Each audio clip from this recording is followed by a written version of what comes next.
uh,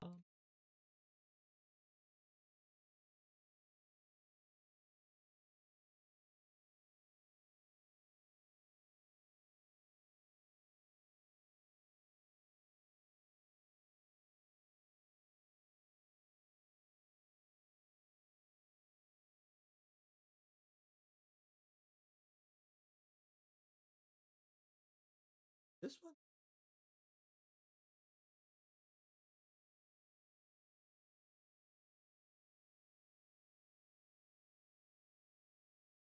What is up, Benji? How are you, mate? You made it this time.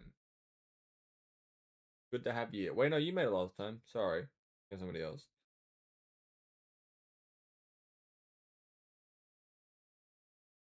How are you, Benji?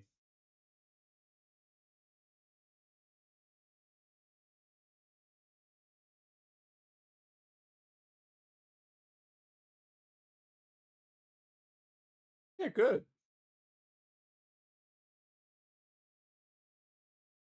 Good. Big day, but I'm home now. So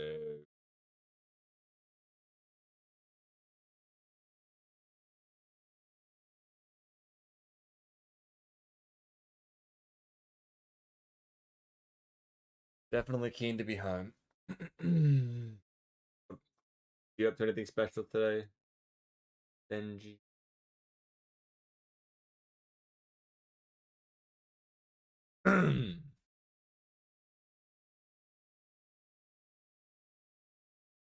Oh yeah, Skyrim.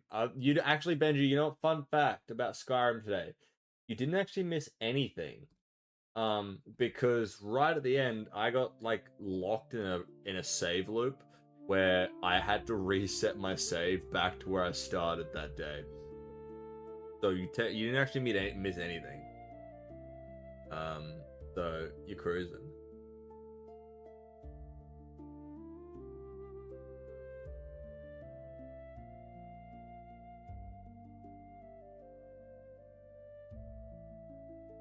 Yeah, and there was quite a lot missed actually.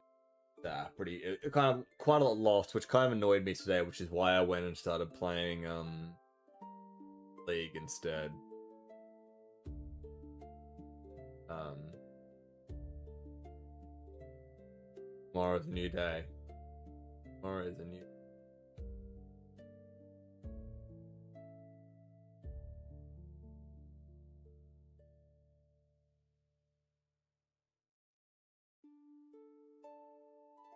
Heck yeah. Well, that's it. I was thinking of what game I wanted to play next, Benji, and then I'm like, wait a minute. I had never finished Skyrim. But here we are. I'm smashing it through. I'm trying to finish the game as quick as possible. Because so on my fun fact, on my PC, I have 110 hours, around 110 hours on Skyrim, and I have never made it past the mission where you get your first shout. Because I always just get lost in side quests forever and ever and ever. And I was like, no, I'm done. Proper this time.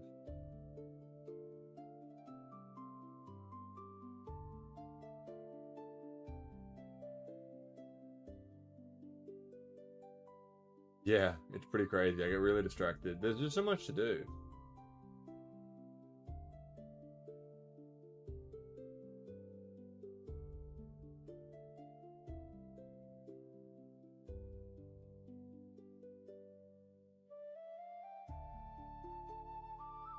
Yeah, I'm a mage.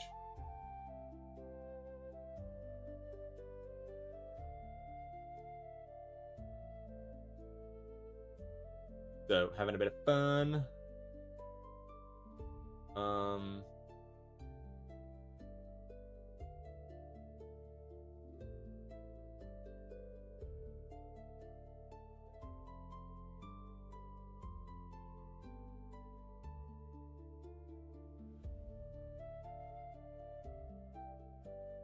I have added some mods into it, though, Benji. I added a mod that added like it like revamped the perk tree. Oh no. Well, I revamped the perk tree and then I gave myself some more perks. And then I added some more spells, but that's it. Didn't really change much.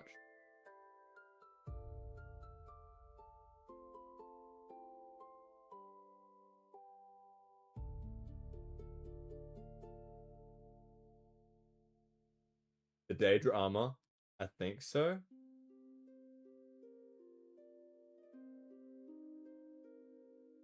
I've never gotten it. I think I've seen it. Also, I might be doing an IRL stream tomorrow, guys. I'll be doing an IRL stream. Not sure for how long. Not sure if I'll be able to, but right.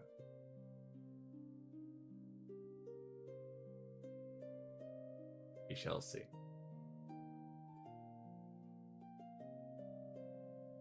But I'm gonna read a chapter of Harry Potter soon. Give me a sec to go grab it, actually.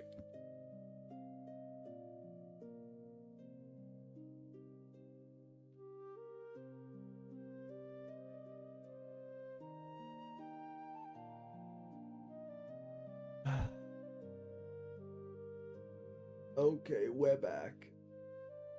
I'll be ready. Up to chapter 5 tonight. Called Ooh. Interesting chapter name.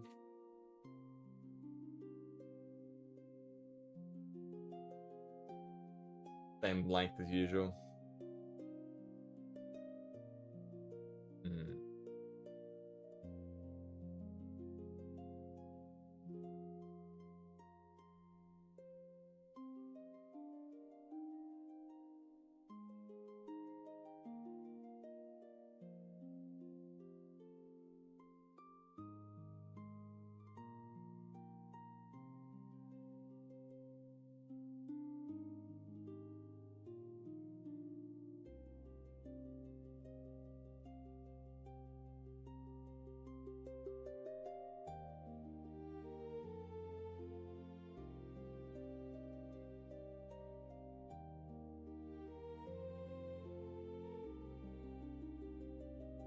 Interesting.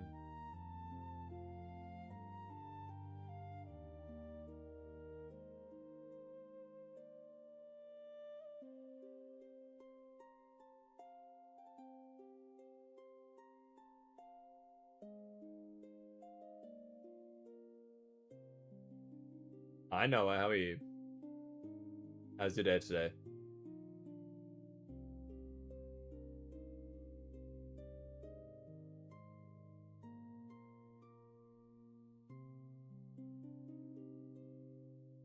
Ever.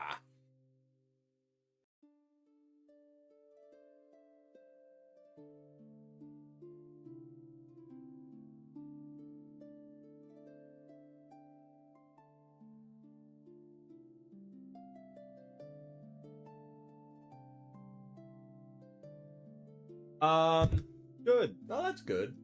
Productive day. I know it was long. Worked all day. Well, I streamed and then went straight to work, and then I went to the gym, and then I just got home, had dinner, and then I'm here. I haven't really stopped since you guys saw me this.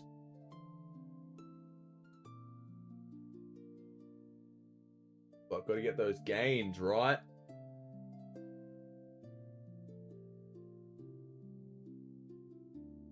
But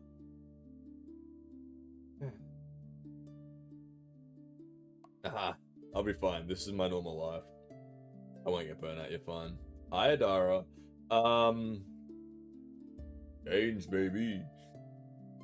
This has been my type of my life forever, Noah. I've been an athlete my whole life, so I'm very used to working. You get used to it. But I do know my limits, and we aren't there yet. So. But that being said, doing all this productive stuff throughout the day, stream, work, trade, stream, makes it so I sleep really well. I sleep great at night.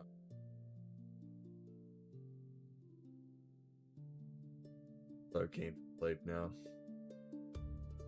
How are you, Adara?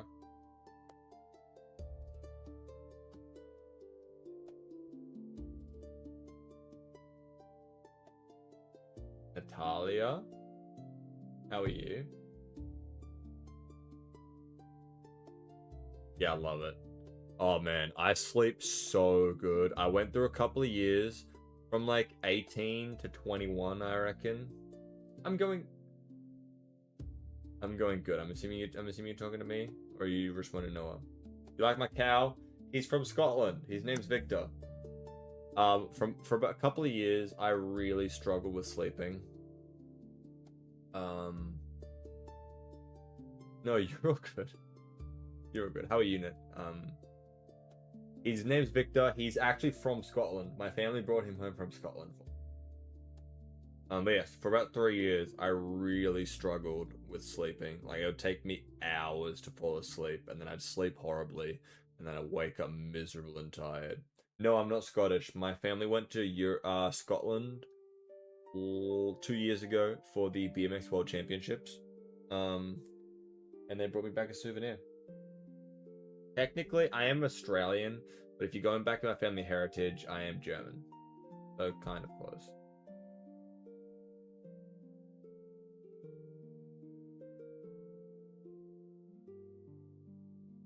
Yeah, it's pretty cooked.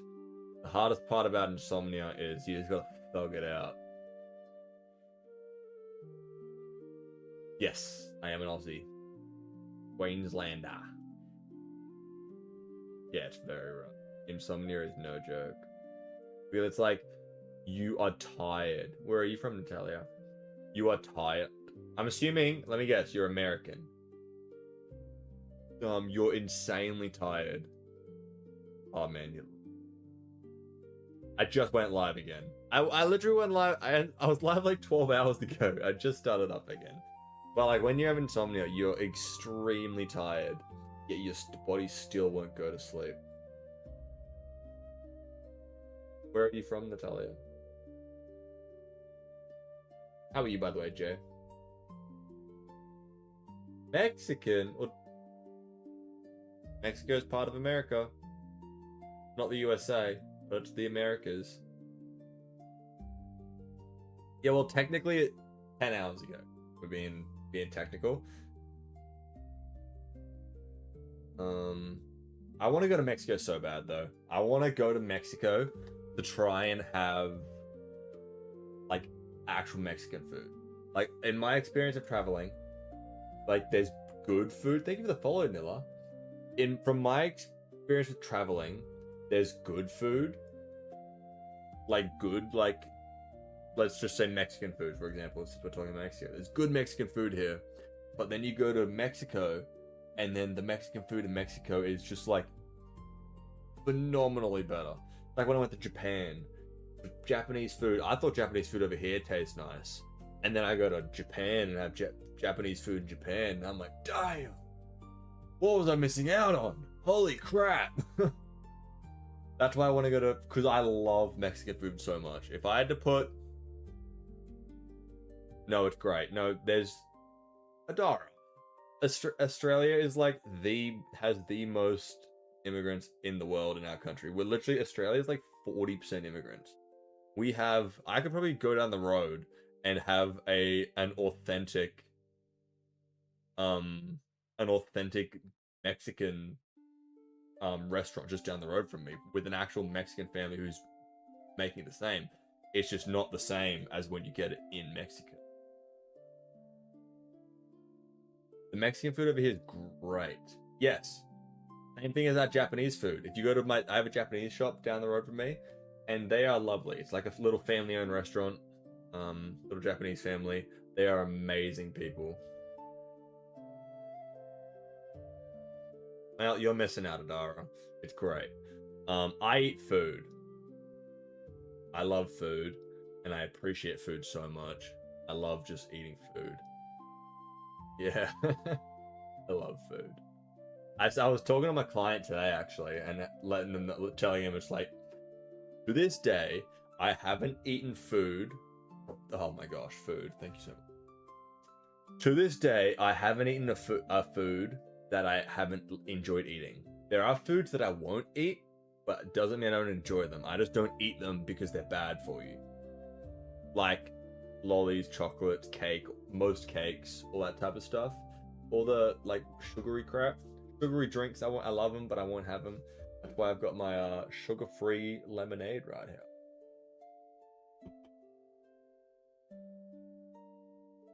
As they say, my body is a temple. That's what we call them over here. Hey, Natalia, just wanted to hear what we call flip-flops over here, mate. Got some thongs on your feet, then you'll be good to go. I wear thongs every day.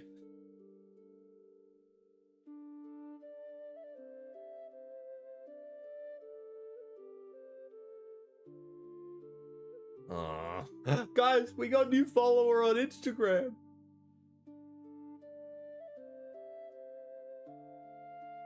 Yeah, that's it. Hi, Karma, by the way. You want to be Australian tan?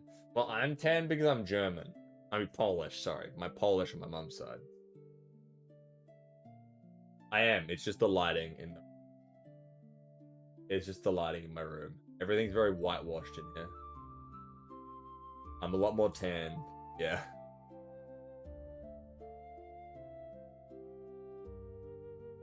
Oh, that's sorry, Adara.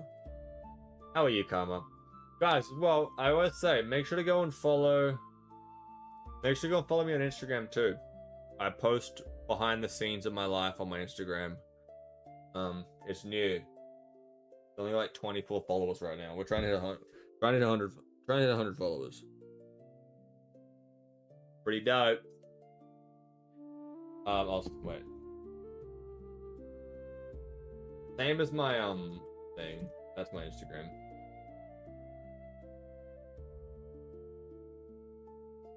Oh yeah.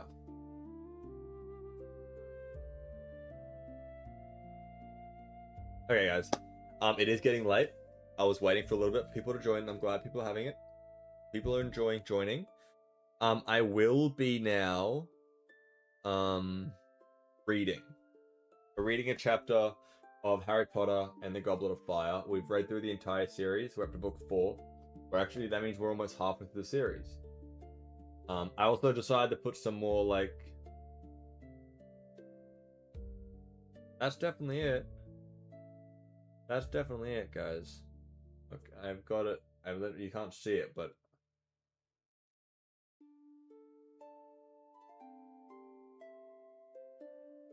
It's I'm_Samstorm. We've almost had 100,000 views in the past month, by the way.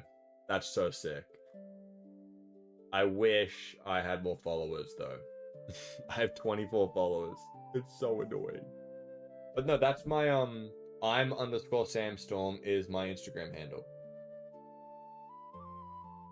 Anyway, guys, I'm gonna start reading. Hello, me.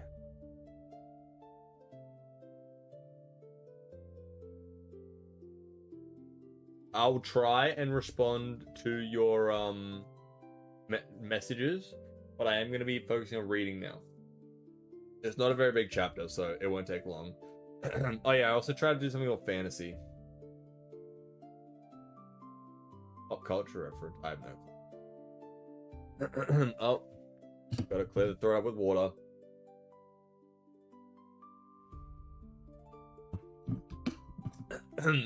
Harry Potter and the Goblet of Fire, Chapter 5. You're reading that? Impressive. Weasley's Wizard Wheezes. Harry spun faster and faster, elbows tucking tightly to his sides. Blurred fireplaces flashing past him until he started to feel sick and he closed his eyes. Then, when at last he felt himself slowing down, he threw out his hands and brought himself to a halt in time to prevent himself from falling face first out on the Weasley kitchen fire. "Did he eat it?" said Fred excitedly, holding out a hand to pull Harry to his feet. "Yeah," said Harry, straightening up. "What was it?" Tongue toffee," said Fred brightly. "George and I invented them. We've been looking for someone to test them on all summer." The tiny kitchen exploded with laughter. Harry looked around and saw that Ron and George were sitting at the scrubbed wooden table with two red-haired people Harry had never seen before, though he knew immediately who they must have been.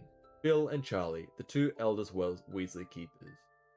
I do have an extra. Hey, Pale, how are you? Thank you for the gift, Swampy. Thank you for the gifts, guys. How are you doing, Harry? Said the nearest of the two, grinning at him and holding out a large hand, which Harry took, feeling calluses and blisters under his fingers. This had to be Charlie, who was worked with dragons in Romania. Charlie was built like the twins, shorter and stockier than Percy and Ron, who were both long and lanky. He had a broad, good-natured face, which was weather-beaten and so freckly that he almost tanned. His arms muscly, and one of them had a very large, shiny burn on it. They are from Romania. He works in Romania anyway. Bill got to his feet, smiling, and also shook Harry's hand. Bill came as something of a surprise. Harry knew that he had worked for the Wizarding Bank, Gringotts, that he had been head boy at Hogwarts, and had always imagined Bill to be the older version of Percy, fussy about rule breakers and fond of bossing everyone around. However, Bill was, there was no other word for it, cool. He was tall, with long hair that he had tied back into a ponytail. He was wearing an earring with what looked like a fang dangling from it. His clothes would not have looked out of place at a rock concert, except Harry had recognized his boots to be made not of leather, but dragon hide. Before any of them could say anything, there was a faint popping noise, and Mr. Weasley appeared out of thin air and at George's shoulder. He was looking angrier than Harry had ever seen him. "That wasn't funny, Fred," he said. "What on earth did you give that muggle boy?" "I didn't give him anything," said Fred with an evil grin. "I just dropped it.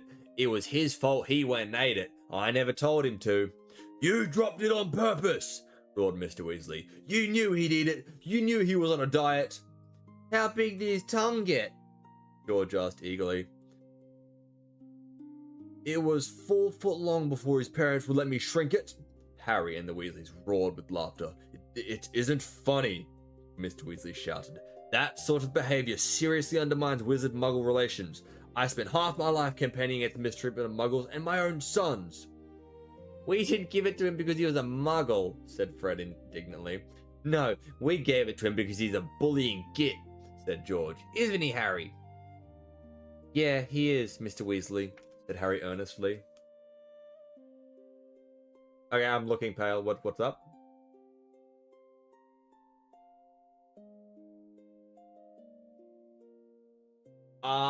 What is that? I'm assuming that's a big gift. Holy crap, thank you so much. Thank you for the bubblegum. Thank you so much, Pale. That's sick. Very much appreciate it. Everyone shout out Pale in the TikTok chat sending a... I know, guys. I can't. Okay, I'm not streaming on TikTok's live studio, so it doesn't work. Just letting you know, it doesn't work. I'm sorry, Pale. There's nothing I can do about it. I'm very sorry. Hi. Sorry, Pale. Hey, Jordan, how are you? That's not the point, raged Mr. Weasley. "You wait until I tell your mother." "Tell me what?" said a voice behind them. Mrs. Weasley had just entered the kitchen. She was a short, plump woman with a very kind face, though her eyes were presently narrowed with suspicion. "Oh, Harry dear," she said, spotting him and smiling. Then her eyes snapped back to her husband. "Tell me what, Arthur?" Mr. Weasley hesitated. Harry could tell, however angry he was with Fred and George, he hadn't really intended to tell Mrs. Weasley what had happened.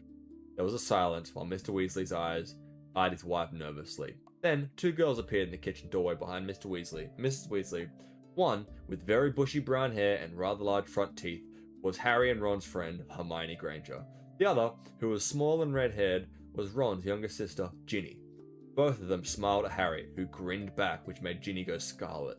She had been very taken with Harry ever since his first visit to the burrow. "Tell me what, Arthur?" said Mrs. Weasley, repeated in a dangerous sort of voice. "It's nothing, Molly," mumbled Mr. Weasley. "Fred and George but I've had words with them." "What have they done this time?" said Mrs. Weasley. "If they've got anything to do with the Weasleys, wizard wheezes." "Why don't you show Harry where he's sleeping, Ron?" said Hermione from the doorway. "He knows where he's sleeping," said Ron. "In my room. He slept there last..." We can all go, said Hermione pointedly. Oh, said Ron, buttoning on. Right. Yeah, we'll come too, said George. You stay right where you are, said Mrs. Weasley. Harry and Ron edged out of the kitchen. They, Hermione, and Ginny set off along the narrow hallway and up the rickety staircase that zigzagged through the house to the upper stories. One of the Weasleys' wizard wheezes, said Harry as they climbed. Ron and Ginny both laughed, although Hermione didn't. Mum found this stack of order forms when she was cleaning Fred and George's room, said Ron quietly. Great long price list for stuff they've invented. Joke stuff, you know. Fake wands and trick treats, loads of stuff. It was brilliant. I've never knew they were inventing all that. We've been hearing explosions out of their room for ages, but we never thought they were actually making things. You want me to do it now, Benji? Thank you so much, said Ginny. We thought they just liked the noise. Only most of the stuff, well, actually all of it really, was a bit dangerous, said Ron. And you know, they were planning to sell it at Hogwarts to make money, and Mum went mad at them, told them they weren't allowed to make any more of it, and burnt all the order forms. She's furious at them anyway. They didn't get as many owls as she expected. The dance. I dance every time somebody sends 100 or more bits. Owls were extraordinary wizarding levels the examination Hogwarts took at the age of 15. And there was this big row, Ginny said, because Mum wants them to go into the Ministry of Magic like Dad, and they told her all they want to do is open a joke shop. Just then, a door on the second landing opened and a face poked out the width, wearing horn-rimmed glasses and a very annoyed expression. Hi, Percy, said Harry. Oh, hello, Harry, said Percy. I was wondering who was making all the noise. I'm trying to work in here, you know. I've got a report to finish in the office, and it's rather difficult to concentrate when people keep thundering up and down the stairs. We're not thundering, said Ron irritably. We're walking. Sorry if we've disturbed the top secret workings of the Ministry of Magic. What are you working on? Said Harry. Okay, easy as. A report for the Department of International Magical Cooperation, said Percy smugly. We're trying to standardize cauldron thickness. Some of these foreign imports just made too thin. Leakages have been increasing at a rate almost 3% a year. That'll change the world. That report will, said Ron. Front page of the Daily Prophet. I expect cauldron leaks. Percy went slightly pink. You might sneer, Ron, he said heatedly, but unless some sort of international law is imposed, we might well find the market flooded with flimsy, shadow-boned products with serious danger. Yeah, all right, said Ron, and he started off up the stairs again. Percy slammed his bedroom door shut. As Harry, Hermione, and Ginny followed Ron up 3 more flights of stairs, shouts from the kitchen below echoed up to them. It sounded as though Mrs. Weasley had told Mr. Weasley had told Mrs. Weasley about the toffees. The room at the top of the house where Ron slept looked much as it had the last time Harry had come to stay. Same posters of Ron's favourite Quidditch team, the Chudley Cannons, were whirling and wavering on the walls of the sloping ceiling, and the fish tank on the windowsill, which had previously held frog spawn, now contained one extremely large frog. Ron's old rat Scabbers was here no more, but instead there was a tiny grey owl that delivered Ron's letter to Harry in Privet Drive. It was hopping up and down in a small cage and twittering madly. He's so good in the books. Shut up, pig, said Ron, edging his way between 2 of the 4 of the beds that had been squeezed into the room. Fred and George are in here with us because Bill and Charlie are in their room, he told Harry. Percy gets his room all to himself because he's got to work. Why are you calling that owl pig? Harry said to Ron. Because he's being stupid, said Ginny. It's proper to name it Pigwidgeon. Yeah, and that's not a stupid name at all, said Ron sarcastically. Ginny named him, he explained to Harry. She reckons it's sweet.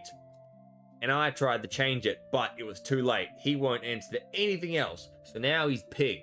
I've got to keep him up here because he annoys Errol and Hermes. He annoys me too, come to that.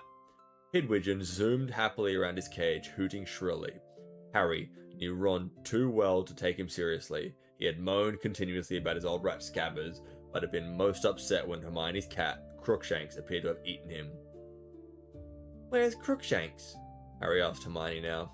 "At the garden, I expect," she said. "He likes chasing gnomes. He's never seen any before." "Percy's enjoying work then," said Harry, sitting down at one of the beds and watching the Chudley cannon zooming in and out of the poster on the ceiling.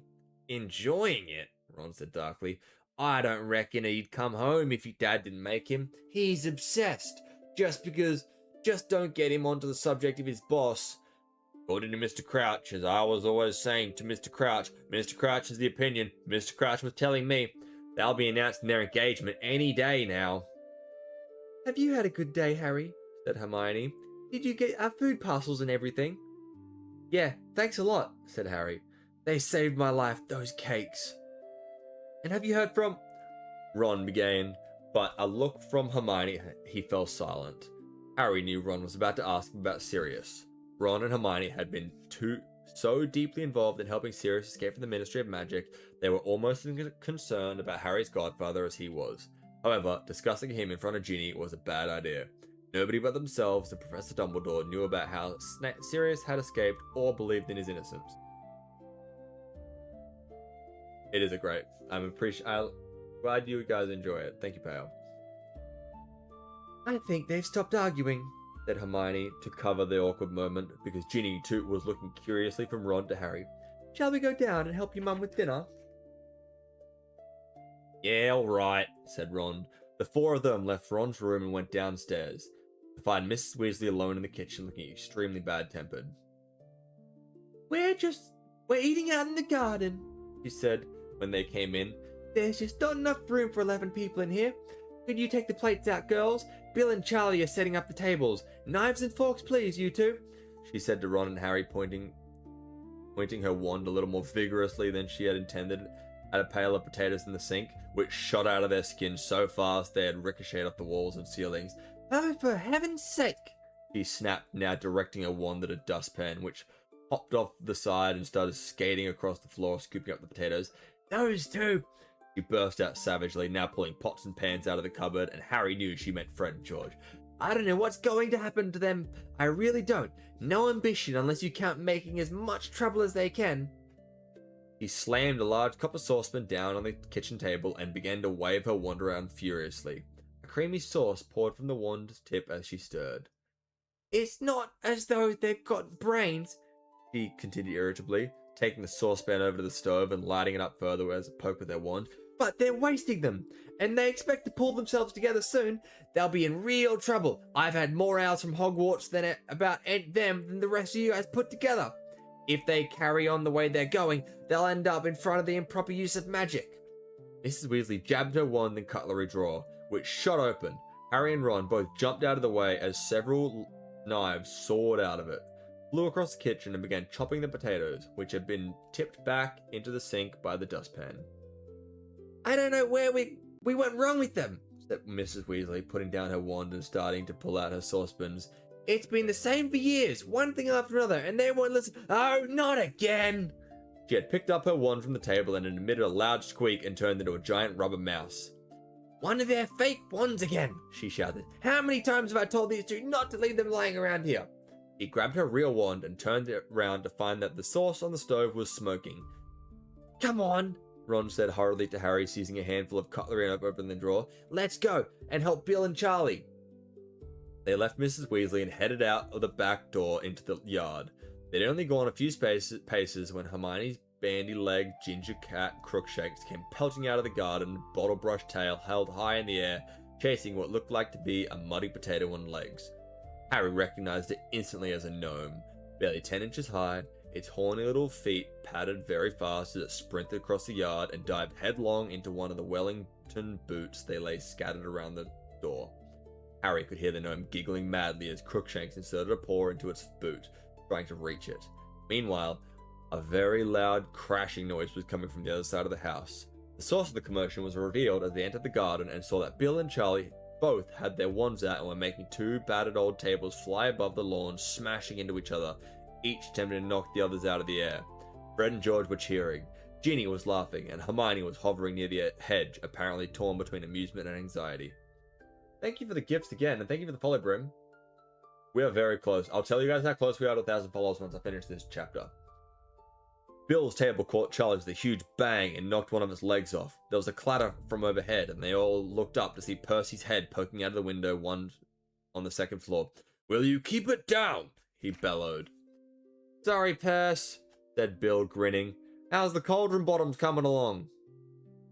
"Very badly," said Percy peevishly, and he slammed the window shut. Again, chuckling, Bill and Charlie directed the tables safely back to the grass end to end, and then with a flick of the wand, Bill reattached the table leg and conjured tablecloths from nowhere. By 7 o'clock, the two tables were groaning on the dishes and dishes of Mrs. Weasley's excellent cooking, and the 9 Weasleys, Harry and Hermione, were settling themselves down to eat beneath a clear, deep blue sky. For somebody who had been living on meals of increasingly stale cake all summer, this was paradise, and at first Harry listened rather than talked, as he helped himself to chicken and ham pie, boiled potatoes, and salad. At the very end of the table, Percy was telling his father all about his report on the cauldron bottoms. "I have told Mr. Crouch that I'll be ready by Tuesday," said Percy was saying pompously. "That'll be a lot sooner than he's expected, but I like to keep on top of things. I think he'll be grateful I've done it in a good time. I mean, it's extremely busy in our department just now, what with all the arrangements of the World Cup. We're not getting the support we need from the Department of Magical Games and Sports. Ludo Bagman..." "I like Ludo," said Mrs. Weasley mildly. "He was one who got us such good tickets for the World Cup. I did him a favor. His brother Otto got into a spot of trouble, a lawnmower with national power. I smoothed the whole thing over." "Oh, Bagman's likable, of course," said Percy dismissively. "But how he ever got to be head of the department? When I compare him to Mr. Crouch, I can't see Mr. Crouch losing a member of our department and not trying to find out what happened to them.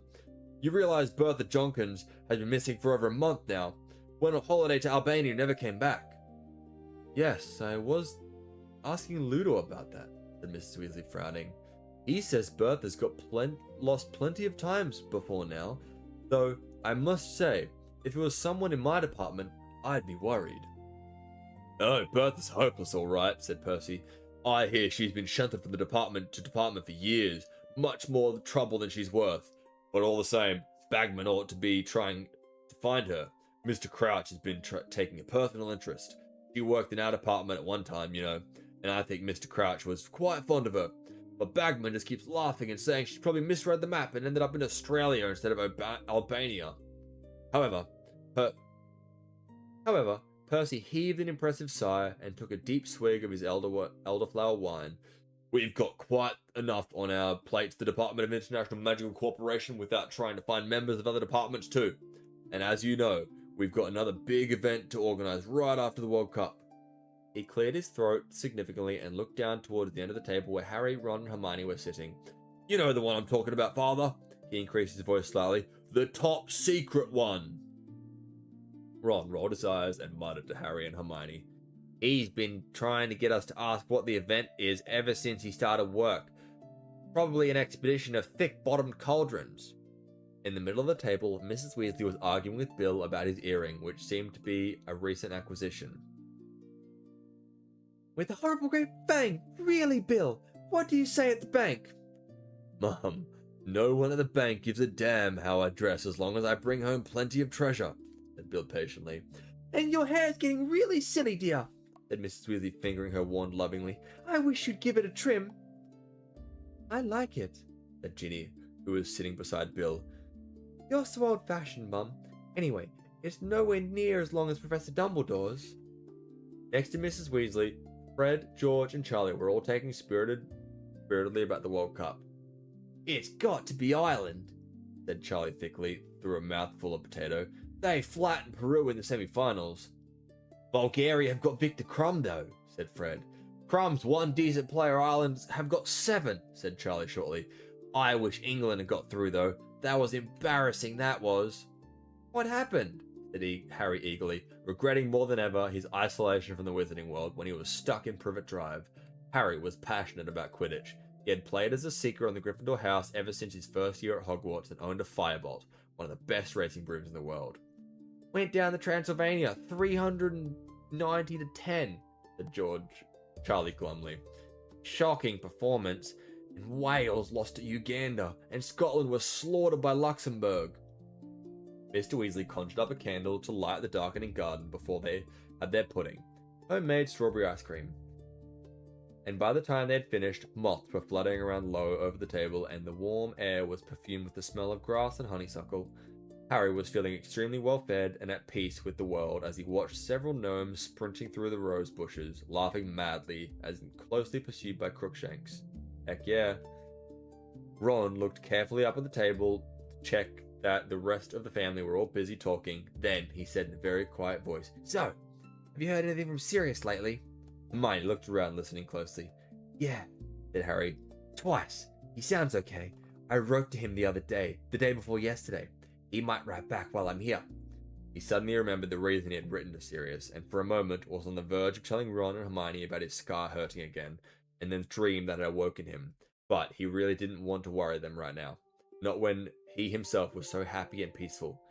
"Look at the time," said Mrs. Weasley, said suddenly, checking her wristwatch. "You really should be in bed, the lot of you. You'll be up at the crack of dawn to get to the World Cup. Harry, if you leave your school list out, I'll get all your things sorted tomorrow at Diagon Alley. I'm getting everyone else's. There might not be time for the World Cup. The match went on 5 days last time." "Wow, hope it does this time," said Harry enthusiastically. "Well, I certainly don't," said Percy sentimentously. "I shudder to think what the state of my trains would look like if I was away for work for 5 days. "Yeah, someone might slip dragon dung in it again, eh, Percy?" said Fred. That was a sample of fertilizer from Norway," said Percy, going very red in the face. "It was nothing personal." "It was," Fred whispered to George as they got up from the table. "We sent it." What do you think, guys? Do we like that? That was a fun chapter. That chapter wasn't in the book at all, by the way. 28 followers. We're really just going like up and down. Thank you for the claps. Brie, really appreciate you.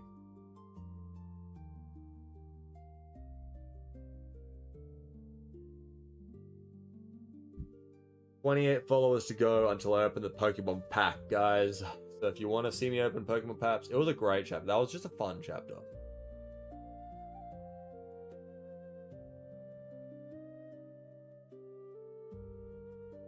Thank you. I've gotten a lot better as we go.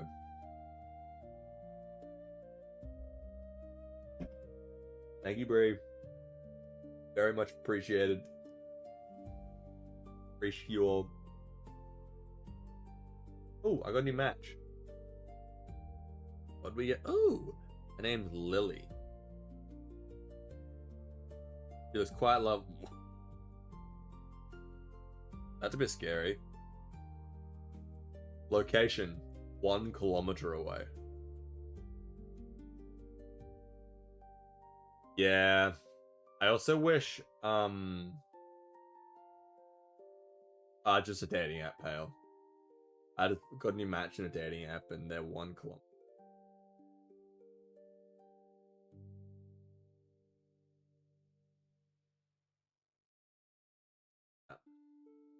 Yeah, I wouldn't recommend it.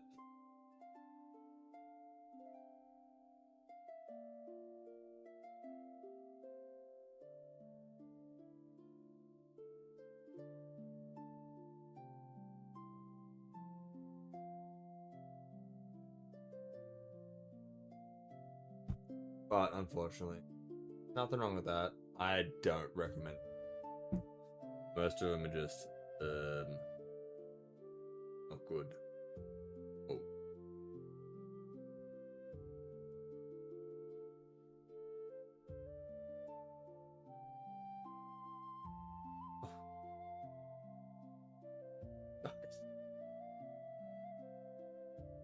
Oh, Hinge is fun.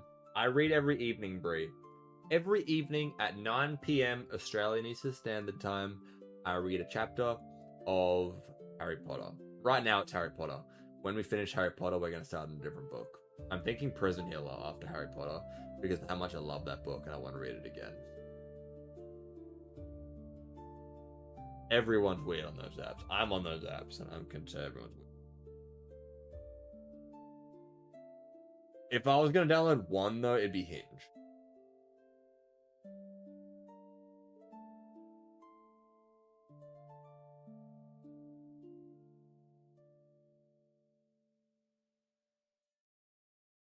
Yeah, I definitely recommend it. Also, guys, make sure as well to follow me on Instagram too. I should. I have it right there. You can see it. That's fine. Yeah, it's like kind of like social media. Make sure to follow me on Instagram if you have Instagram. I post like behind the scenes stuff. I'm trying to post like behind the scenes stuff on there if I can. I can't post work because client worker. Really, Six of Crows is your favorite? I've heard a lot of good things about Six of Crows, I will say.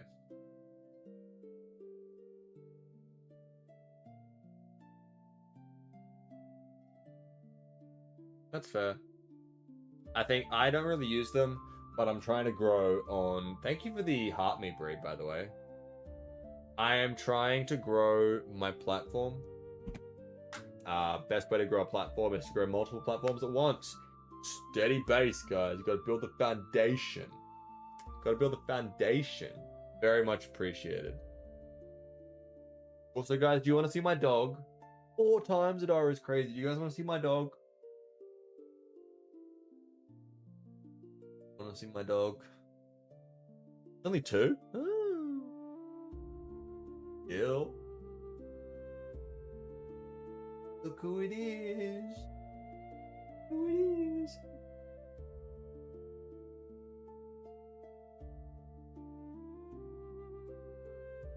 Wait, give me a sec, guys. Give me a sec. Let me bring her up a little bit closer for you. Yeah, nice. She's a girl. Her name's Jill.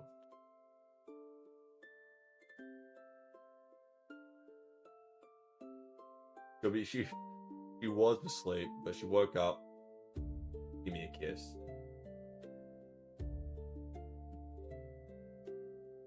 Gillian? Oh, you got called by your government name.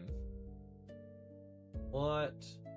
Julico? She doesn't like being called Jillian. If she gets called Jillian, it means she's in trouble. She is now... She's 12. Ah! Somebody called me Samuel on a dating app once. This morning, actually. 12. Idiot.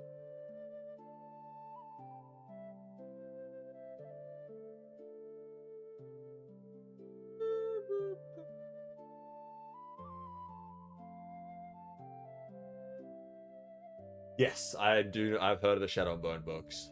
Are they in the same world or something?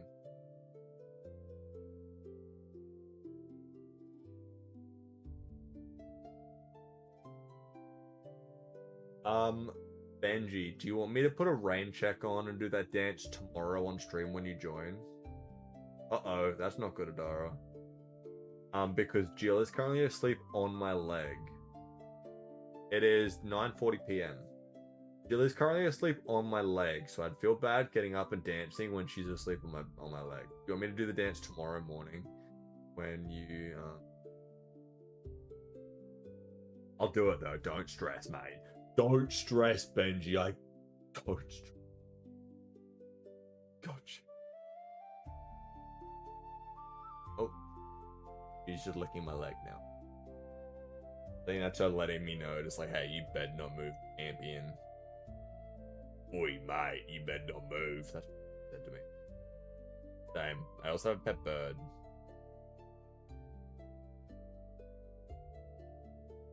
$8 a.m. In 10 hours, I'll be live. In other words, I'm going to sleep. Bye, Benji. Thank you for joining and thank you for the gifts again. Thank you so much. Again, I can't really express my gratitude by other than just saying thank you. Really appreciate you, mate. Also, guys, make sure to say hello to Basil. Say hey to Basil.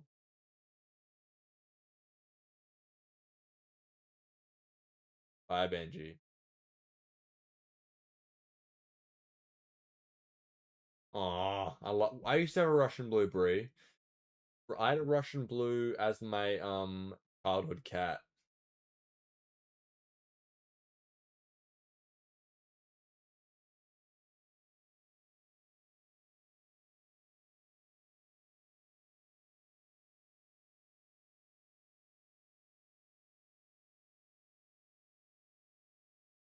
I do. Pets. I do, Pale. Post as many as you want in that server. If you're posting photos, don't post too many at once. If you post too many at once, you'll get muted.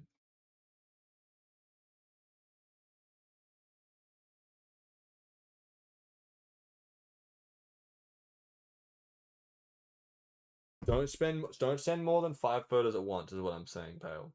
You can send as many as you want. Just don't send a billion photos at once. Because I have it turned off so you can't do that. Yeah.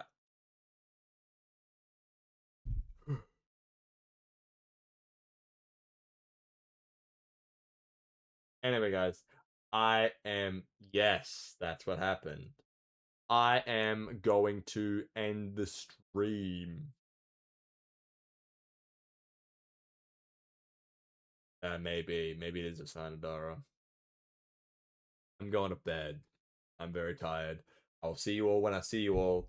Um, Bree, if you want to, by the way, I have a Discord server. You're more than welcome to join if you would like. If you want to join, just send me a message on. Almost back. Send me a message on TikTok and I'll send you an invite through. My link's just not working at the moment. Anyway, I'm gonna end the stream in 3, 2, 1. Bye bye.